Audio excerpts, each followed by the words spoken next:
Jadi khususnya untuk drama Snowdrop sendiri, ya pihak Blue House-nya bilang bahwa kita dan berulang kali menyatakan bahwa tim hukum JYP Entertainment ingin bertemu dengan kami, tetapi tanpa kehadiran dari Lia. Karena untuk karirnya sendiri ini dapat terancam gitu loh guys, alias dia itu nggak dapat berkarir lagi sebagai seorang artis.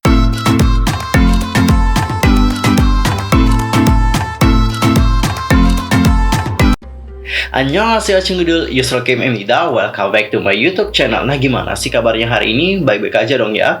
Dan buat kalian yang gak lagi baik-baik aja, pokoknya tetap semangat ya guys. Don't give up, cheer up baby. Nah guys, untuk hari ini kita akan ngebahas tentang ya topik-topik terhangat seputar dunia per-K-popan.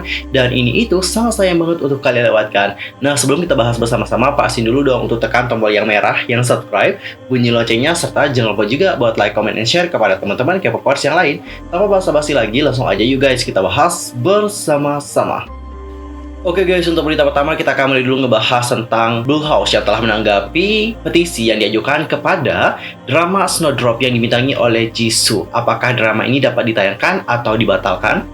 Jadi di Blue House telah merilis pernyataan sebagai tanggapan atas petisi nasional terhadap penayangan drama JTBC yang bertajuk Snowdrop. Snowdrop dijadwalkan tayang perdana pada paruh kedua tahun ini, berlatar di Seoul pada tahun 1987. Jung Hae-in berperan sebagai Suho, seorang mahasiswa di universitas bergengsi yang suatu hari bergegas ke asrama wanita dengan berlumuran darah. Jisoo Blackpink memerankan Youngcho, mahasiswa yang menyembunyikannya dan merawat lukanya meskipun menghadapi bahaya dan pengawasan ketat. Yoo In-na berperan sebagai Kang Chung-ya, seorang ahli bedah di rumah sakit milik pemerintah. Ketika bagian dari sinopsis mulai beredar secara online, kekhawatiran tentang potensi distorsi fakta sejarah pun muncul. Berdasarkan informasi yang beredar pada saat itu, pemeran utama pria adalah mata-mata yang telah menyusup ke gerakan aktivis, sedangkan karakter pria lainnya adalah ketua tim di Badan Perencanaan Keamanan Nasional atau NSP, namun digambarkan lugas. Tahun 1987 adalah tahun kunci dalam gerakan demokrasi populer Korea Selatan yang mengarah pada pembentukan republik saat ini. NSP akan menjadi bagian dari rezim otoriter pada saat itu. Dan pada bulan Maret, JTBC telah merilis pernyataan singkat yang mengklarifikasi konten dan niat di balik drama tersebut, serta pernyataan yang lebih rinci yang mengungkapkan informasi spesifik tentang plot drama untuk melawan kecurigaan. Nah, pernyataan yang dikeluarkan oleh Blue House juga menyebutkan petisi terhadap Joseon Exorcist yang dibatalkan oleh SBS setelah menayangkan 2 episode karena kontroversi mengenai potensi distorsi sejarah dalam drama tersebut. Dan berikut adalah pernyataan dari pihak Blue House. Ini adalah jawaban atas 2 petisi nasional terkait permintaan untuk menunda penayangan sebuah drama. Dalam petisi penangguhan siaran Joseon Exorcist, pemohon menyatakan bahwa drama tersebut mendistorsi sejarah dan terdiri dari konten dan layar yang menunjukkan penerimaan proyek Timur Laut Cina dan meminta agar siaran tersebut ditangguhkan dan dicegah agar tidak terulang. Dan ada sekitar 240.000 warga telah menandatangani petisi. Dan pemohon dalam petisi berjudul penangguhan pembuatan film Snowdrop menyatakan bahwa ini menghina gerakan demokrasi dan berusaha untuk memuliakan Badan Perencanaan Keamanan Nasional atau NSP dan meminta untuk menghentikan syuting drama. Dan ada sekitar 220.000 warga Korea Selatan menandatangani petisi tersebut. Dan pada tanggal 26 Maret, perusahaan penyiaran yang menayangkan Joseon Exorcist memutuskan untuk membatalkan penayangan drama tersebut setelah mempertimbangkan beratnya distorsi fakta sejarah. Perusahaan penyiaran yang akan menayangkan Snowdrop telah menyatakan kontroversi saat ini dihasilkan dari informasi yang terpisah-pisah seperti sinopsis yang tidak lengkap dan bagian dari deskripsi karakter, dan bahwa ini bukanlah drama yang meremehkan gerakan pro-demokrasi atau mengagungkan menjadi mata-mata atau bekerja untuk NSP. Drama ini saat ini sedang diproduksi. Pasal 4 Undang-Undang Penyiaran menjamin kebebasan dan kemandirian stasiun penyiaran atas program siaran dan menyatakan bahwa tidak mungkin mengatur atau mencampuri program siaran tanpa memenuhi syarat-syarat yang ditentukan oleh undang-undang. Keterlibatan langsung pemerintah dalam karya kreatif terutama membutuhkan pendekatan yang cermat karena dapat melanggar kebebasan berekspresi. Pemerintah menghormati upaya koreksi diri dan keputusan otonom. yang dibuat di tingkat sipil oleh pencipta, produsen, ataupun konsumen terkait konten yang bertentangan dengan sentimen nasional. Namun, siaran yang merusak tanggung jawab publik atas siaran atau melanggar peraturan seperti distorsi sejarah yang berlebihan memerlukan pertimbangan dari Komisi Standar Komunikasi Korea atau KCSC. Dan menurut kantor administrasi KCSC, hampir 5.000 keluhan telah diajukan oleh pemirsa mengenai episode Joseon Exercise yang sudah ditayangkan. Karena keterlambatan pembentukan anggota KCSC kelima, review belum dilakukan. Tetapi, segera setelah panitia terbentuk, kami akan menetapkan agenda dan membahas apakah drama tersebut melanggar peraturan penyiaran atau tidak. KCSC juga akan meninjau secara menyeluruh berpihakan siaran, sifat publik, dan faktor lain dari tanggung jawab publik melalui keluhan yang disampaikan oleh pemirsa dan juga pemantauan lebih lanjut. Kedepannya pemerintah akan terus berkomunikasi dengan para pencipta budaya dan seni serta warga agar berbagai diskusi tentang karya kreatif dapat berlangsung secara sehat. Kami berterima kasih kepada semua warga yang berpartisipasi dalam petisi nasional. Well guys, tadi kita sudah melihat bagaimana pernyataan dari pihak Bluehost. Jadi khususnya untuk drama Snowdrop sendiri, ya pihak Bluehost-nya bilang bahwa kita itu nggak bisa mencampuri urusan para seniman untuk membuat sebuah karya, karena ada pasal-pasal juga yang mengatur guys. Jadi karena dramanya juga belum tayang kan, masih dalam tahap produksi, kita juga belum bisa melihat gitu hasil fixnya seperti apa. Sedangkan informasi yang diterima oleh netizen itu kebanyakan informasi yang terpisah-pisah, mulai dari sinopsis dan juga alur cerita dan juga penjelasan karakter yang mereka dapetin juga ya masih terpisah-pisah gitu. Belum utuh informasi yang diterima. Tapi dari informasi itu mereka sudah menyimpulkan bahwa drama tersebut mendistorsi sejarah dan juga kayak mengagung-agungkan sebuah NSP kayak gitu guys. Well, Cinggu, semoga aja drama ini dapat ditayangkan, dan saat ditayangkan itu nggak ada problem ya. Dan kita juga berharap semoga drama Jisoo ini akan sukses. Fighting buat para Blink dan juga para K-drama lovers. Dan Cinggu, sekarang kita akan masuk ke berita yang kedua. Ini datanya dari Lia Izzy. Kalian tahu nggak guys, bahwa sebelumnya Lia Izzy itu kan pernah terjerat nih dengan skandal bullying gitu di sekolah. Dan pada awalnya sih JYP Entertainment mengatakan bahwa Lia ini tidak terlibat gitu dalam hal-hal seperti itu. Dan dia juga telah mengajukan tuntutan terhadap orang yang mengaku sebagai korban dari Lia tersebut. Dan Cinggu, setelah melakukan yang namanya penyelidikan, nah pihak kepolisian di sini menjelaskan bahwa orang yang dituntut oleh JYP itu sama sekali tidak bersalah. Tapi bukan berarti dia juga benar, kayak gitu guys. Dan baru-baru ini yang terduga sebagai korban rumor bullying dari Lia Izzy itu kembali merilis pernyataan. Terus seperti apa sih pernyataan dari si orang tersebut? Awalnya saya itu nggak kenal sama A yang menulis postingan tuduhan pertama, tapi saya mengenal A melalui peristiwa baru-baru ini dan berhubungan dengan mereka. Selama penyelidikan polisi para penyelidik menyarankan agar saya mengumpulkan sebanyak mungkin kesaksian saksi dari mantan teman sekelas dan teman-teman dan menyerahkan untuk kasus ini. Saya dapat menerima kesaksian dari seorang teman yang juga korban, serta teman lain yang hadir selama insiden. Setelah saya menyerahkan kesaksian, polisi membersihkan kasus saya, dan saya pun menerima email menyatakan bahwa saya dinyatakan tidak bersalah.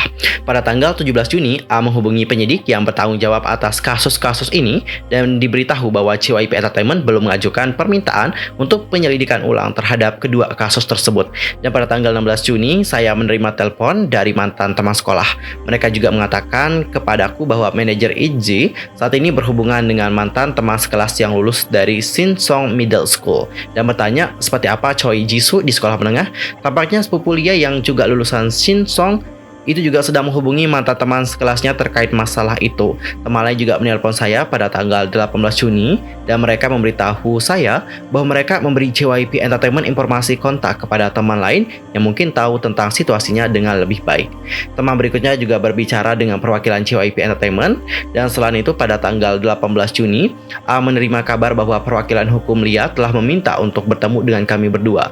Namun A menolak untuk bertemu dengan perwakilan hukum, kecuali Lia juga hadir secara langsung. Dan pada tanggal 21 Juni, Wakil Kepala Sektor Artis 2 JYP Entertainment meminta untuk bertemu dengan saya dan A. Wakil Kepala menolak permintaan A untuk bertemu langsung dengan Lia dan berulang kali menyatakan bahwa tim hukum JYP Entertainment ingin bertemu dengan kami, tetapi tanpa kehadiran dari Lia. Percaya bahwa bernegosiasi dengan tim hukum membuat stres dan sia-sia, A sejak itu menghindari menghubungi JYP Entertainment lagi. Saya juga menulis postingan ini setelah menerima izin dari A dan mengalami stres ekstrim atas situasi yang berkelanjutan ini. Wah, wah, wah, lumayan panas juga ya rumor dari Lia ini. Dan menurut aku ya, kalau ini nggak segera diselesaikan, alias kita itu nggak tahu siapa yang benar dan juga siapa yang salah, akan ada kesulitan loh buat IJ akan comeback, guys. Cukup miris juga melihat hal ini karena IJ saat ini kan, wah, namanya juga gede banget, populer banget. Tapi tiba-tiba ada rumor yang seperti ini, tentu impact-nya itu akan besar banget nih buat IJ.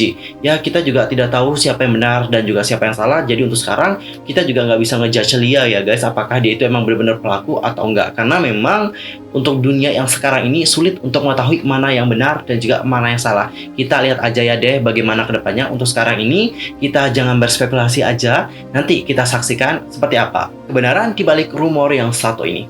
Dan guys, untuk berita yang terakhir ini ada rumor lagi yang menyatakan bahwa Chris Wu itu kayak kabur dan juga telah menjual villa super mewah. Kok ada rumor yang mengatakan seperti ini ya? Apa sih yang sebenarnya terjadi? Setelah lebih dari seminggu, skandal mengejutkan mengenai Chris Wu pecah, penyanyi pria ini kehilangan segalanya, mulai dari karir sampai kontrak iklan yang mahal. Proyek film The Golden Hairpin yang dibintangi oleh Yang Ji itu terancam di-ban hingga 90%. Dan mantan anggota EXO itu menghadapi kompensasi yang diharapkan hingga 100 juta US dollar. Tidak hanya itu, sangat mungkin nih guys, ada risiko untuk masuk penjara kalau tuduhan dari para korban itu emang benar. Dan sekarang semua orang juga memang tertarik gitu tentang di mana sih keberadaan dari Chris Wu, apakah ada aksi atau tidak. Dan selama kebingungan ini, situs QQ itu punya artikel yang mengungkapkan statusnya saat ini. Seorang sumber di dunia mengatakan bahwa Chris Wu harus menilai real estate yang dimilikinya. Alasannya adalah pin The Golden Hair nggak akan disiarkan karena skandal Chris Wu, yang berarti bahwa penyanyi pria itu harus membayar sejumlah besar uang. Pergi ke penilaian real estate dapat dianggap sebagai penjualan super villa mewah untuk mendapatkan uang supaya dapat membayar tim produksi film. Dan sebelumnya QQ juga memiliki artikel tentang Chris Wu yang dicurigai melarikan diri. Pasalnya citra perusahaan penyanyi pria tersebut juga telah berhenti bekerja dan tidak muncul di rumahnya sejak skandal tersebut. Belum lagi berita bahwa Chris Wu juga menjual supercar Porsche seharga $1,5 juta yang selanjutnya berspekulasi bahwa penyanyi pria yang melarikan diri setelah skandal itu memiliki lebih banyak basis. Saat ini informasi tersebut masih rumor yang dibagikan oleh surat kabar dan jejaring sosial dan masih belum ada karakter untuk mengkonfirmasi situasi Chris Wu saat ini. Saat ini yang lebih memprihatinkan adalah penyelidikan polisi atas skandal yang melibatkan anak di bawah umur dan trik menakutkan yang diterapkan idol itu kepada para wanita. Well guys, tadi kita sudah melihat bagaimana rumor yang telah disebarkan oleh pihak QQ. Jadi kesimpulannya adalah mereka itu mengatakan bahwa Chris Wu itu kayak kabur karena mereka itu mungkin nggak bisa mengontak atau mengetahui di mana keberadaan dari Chris Wu. Makanya mereka menyimpulkan bahwa Chris Wu ini kayak kabur. Selain itu mereka juga menyebutkan bahwa Chris Wu ini kayak ngejual villanya kayak gitu untuk ngebayar tim produksi film. Karena untuk filmnya sendiri yang Golden Hairpin itu katanya nggak bisa ditayangkan karena kontroversi yang ini guys. Tapi ya seperti yang kalian tahu ini juga masih sebatas rumor. Kita tidak tahu mana yang benar dan juga mana yang salah. Tapi menurut aku ya, kalian itu jangan termakan deh oleh rumor-rumor yang seperti ini. Karena sebenarnya ya rumor-rumor yang seperti ini itu juga akan ngebuat seorang artis itu mendapatkan lebih banyak komentar kebencian dari orang-orang. Serius. Aku soalnya pernah nonton drama My Love from the Star. Karena di drama tersebut kita diperlihatkan bagaimana media-media itu kayak menyudutkan orang yang dihujat oleh orang-orang sehingga nantinya mereka akan mendapatkan banyak keuntungan dari orang-orang tersebut. Cukup miris ya, kita di sini harus mengorbankan orang ini untuk mendapatkan keuntungan yang banyak. Aku tahu mungkin Chris Wu juga bersalah, tapi bukan ngebela ya, bukan ngebela banget sih. Tapi miris juga sih ngeliatnya guys, karena dia itu pasti lagi berada dalam titik yang rendah banget. Ini tuh emang titik rendah buat dia. Bayangin, dia itu mendapatkan banyak sekali komentar kritikan dari orang-orang. Habis itu belum lagi masalah karir kedepannya kayak gimana. Karena untuk karirnya sendiri ini dapat terancam gitu loh guys. Alias dia itu nggak dapat berkarir lagi sebagai seorang artis. Dan habis itu, dia juga harus membayar banyak sekali kerugian. Belum untuk drama, belum untuk kontrak iklan yang dibatalkan. Banyak banget. Gila. Dan ini emang menjadi titik terendah banget sih buat Chris Wu. Ya kita harapkan semoga penyelidikan dari pihak kepolisian juga dapat segera tuntas. Dan semoga tidak ada lagi rumor-rumor yang buruk dibuat oleh media. Sehingga Chris Wu ini juga ya dapat terhindar lah dari komentar-komentar kebencian yang makin meluas. Oke guys, sekian aja ya untuk hari ini. See you next time di video berikutnya. Aku mohon maaf kalau ada salah baik dalam ucapan, sikap, tindakan, dan sebagainya. I'm so sorry banget. Dan mungkin ada informasi yang salah, langsung aja koreksi di kolom komentar ya. See you next time. Annyeong. Kamsahamnida. Goodbye.